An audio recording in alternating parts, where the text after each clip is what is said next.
Hi everyone, me again.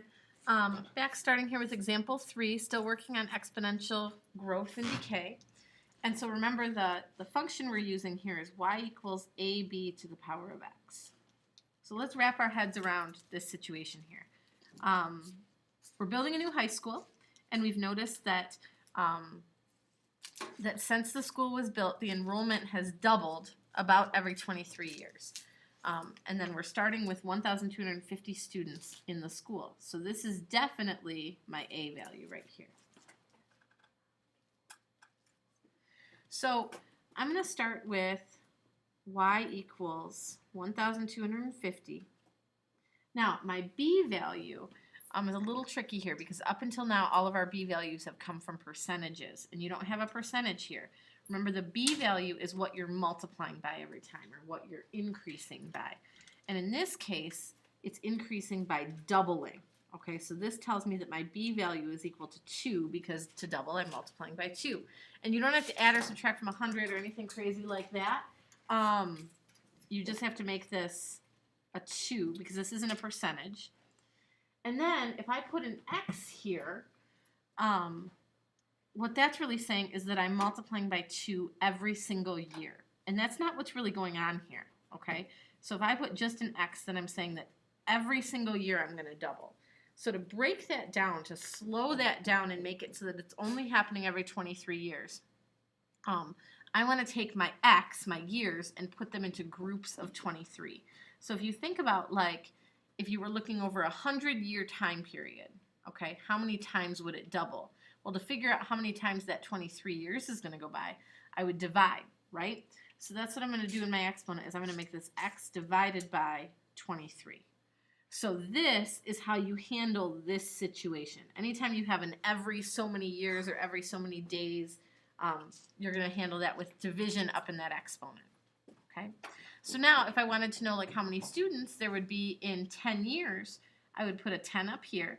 I would run this equation, and I wouldn't expect it to fully double this number because it hasn't been 23 years yet, but I would expect it to be bigger, okay?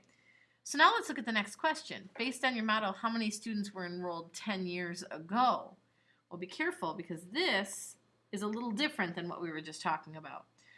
10 years ago means 10 years back in time.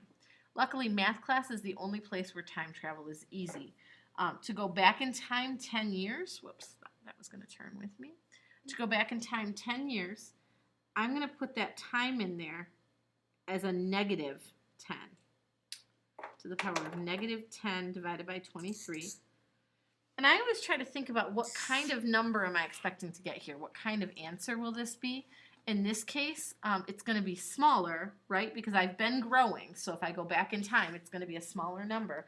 And I just want to kind of check my answer against this and make sure it comes out reasonably. So in my calculator, I would put in, whoops, not that, 1250 times 2 to the power of, and on this calculator, the way it's written, I am going to have to use parentheses, negative 10 divided by 23. So I would just type it in just like that. Okay. And again, I'm expecting it to get smaller, but not quite to be like half. So I end up with 924, and this is people, this is number of students, so I would probably take this if you put 924 or 925. Okay, you could argue both ways with me. So about 925 students. I'd rather see you round this to a whole number because you can't have 0.75 of a person. Okay? And then this next question, how long would you expect for the enrollment to reach 4,000 students? Well, remember that for a question like this, this is really asking me to put 4,000 in for the y. And because I don't have a way to solve for this right now, I'm going to take my original equation up here and put it in my y equals, and then take a look at my table. So I'm going to put in 1250 times 2. And remember, when you're looking at a graph, you have to have an x in there. Okay, you can't put all numbers in there, otherwise it's just a single answer.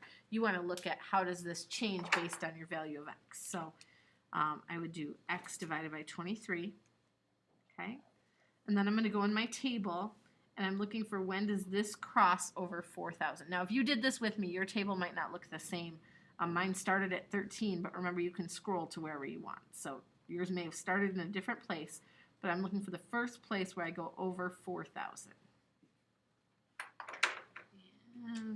close? There we go. So it looks like year 39. So 39 years from now, approximately, is the first time I'm going to reach or surpass 4,000 students. Okay? Okay, we have one more example to go, and I want to make sure we do this one because it's set up a little, well, it's set up the same, but it sounds different than the others. This is a half-life problem. Okay, the half-life of iodine-131 is approximately 8 days. Okay, the first thing I want to talk about, because I don't know if you've talked about this like in chemistry or anything, but this number is not like a mathematical number. This is an atomic, well, I don't know if it's an atomic number, but it has to do with the element's position, and typically radioactive elements have this number tacked onto the end. I don't remember exactly what it means, but really this is part of the name of the element. Okay, so that 131 has no place in our problem. So the half-life is approximately 8 days, and a scientist starts with a 35-gram sample. So again, this is really my A value, okay? My B value comes from the fact that we're calculating half-life. And half-life means how much time does it take for half of your material to decay? How much time does it take for half of your substance to disappear just through, you know, like being broken down? So my B value here is going to be a 0.5, and that's always true for half-life. Okay, for half-life, your B value is always 0.5. And then what this is really saying is it's cutting in half every 8 days. That's what it means when it says the half-life is 8 days.